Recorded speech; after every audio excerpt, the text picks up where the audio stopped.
President Bongbong Marcos attributed the collapse of the Cabagan-Santa Maria Bridge in Isabela to a design flaw after inspecting the site on Thursday. Here's the report. President Bongbong Marcos personally inspected the collapsed section of the Cabagan-Santa Maria Bridge in Isabela. The truck that allegedly caused the collapse is still hanging on the bridge, but the president blamed the bridge's flawed design for the incident. Ang ending nito, ang punot-dulo nito, design flaw. It is a design flaw. Mali yung design. He pointed out that he had never seen a suspension bridge without cables. The president added that the bridge, which stretches 990 meters, was supposed to cost 1.8 billion pesos, but the budget was cut to almost 1 billion pesos. The bridge had to be refitted even before it was completed because it was already showing signs of instability. Now, the government will have to spend even more. We have no choice. We have to go back.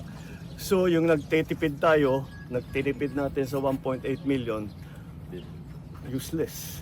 Ngayon, babalik na naman tayo, gagastos na naman tayo ng malaki. Papalitan natin yung mga support, papalitan. Parang nagtayo na naman tayo ng bagong tulay.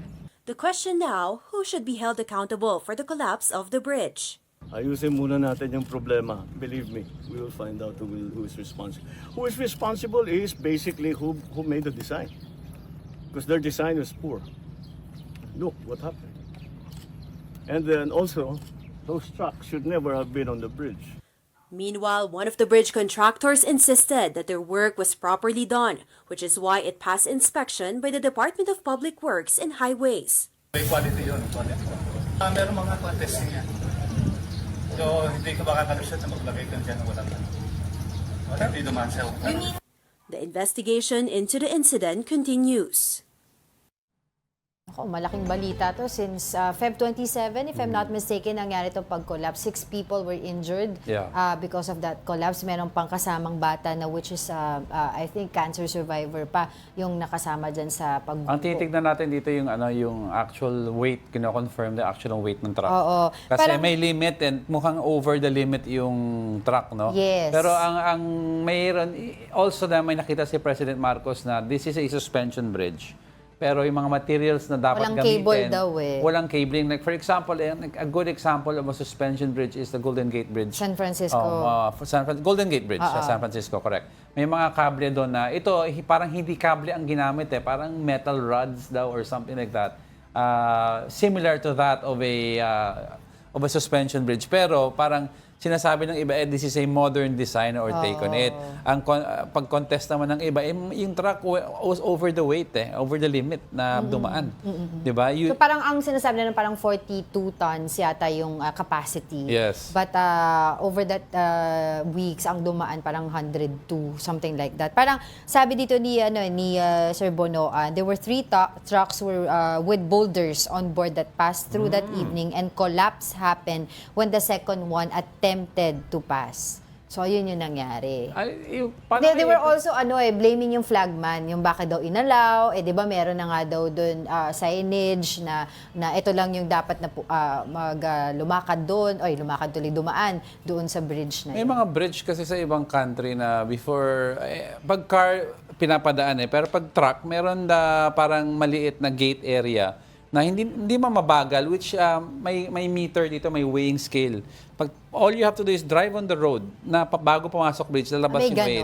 Not here, but sa ibang country. I remember that kahit sa States may ganyan Tapos pag over the limit ka, ipapatabi ka sa isang gilid. Yung sinabi ni President Bongbong Marcos, the design is flawed, yung ganyan sinasabi niya. Well, that's based Feeling ko din yung yung baka check din nila, not naman feeling, but i-check din nila para sure yung materials that were used there also. Diba? So for context lang, kasi itong bridge na to was planned under the Aquino administration, 2014, pero tinuloy ito under the Duterte administration. In fact, isa to sa mga banner ng Duterte administration with this build program. I mean, if yung section na nag-collapse, yung section sa may tubig, mas grabe yung mangyayari. Kasi may part dyan na may dadaanan siyang body of water na konti. Kung doon. So can you imagine, this was planned, 'di ba, 10 years ago, a decade para ma-build itong bridge na to.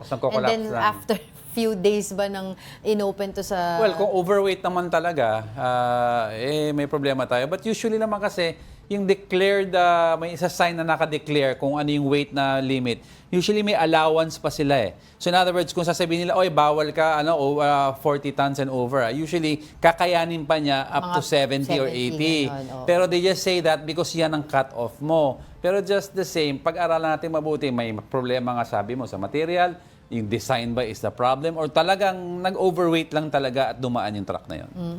Nako. Antayin natin kasi sabi nila, 'di ba, there has to be Accountability. I agree.